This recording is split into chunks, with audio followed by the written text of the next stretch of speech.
Marvel Comics has lost what made Marvel Comics, and it has nothing to do with what's happening inside the books.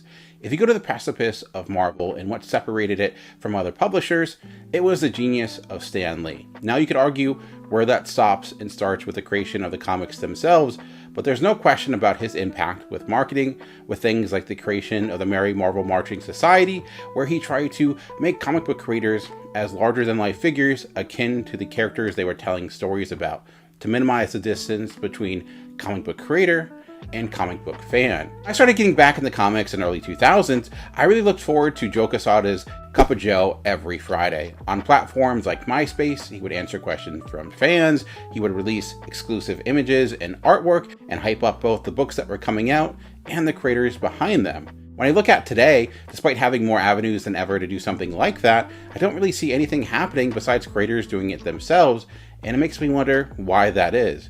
And honestly, I don't know. I can only speculate as someone looking from the outside in, but I get a sense in an era where we no longer have exclusive contracts, the goal is to make sure that the only name that matters on a comic book cover is the name of the IP. Because if you build up that comic book creator, maybe you'll pick up a book they're doing from the distinguished competition rather than a Marvel book, or maybe their creator-owned title. If that is the mindset, I think that's a massive mistake, because making creators matter can allow books that would otherwise fail succeed. The only reason I ever picked up Guardians of the Galaxy #1 when it first came out was because I knew the people that helped make the Annihilation Saga what it was were behind it, so I was there on day one.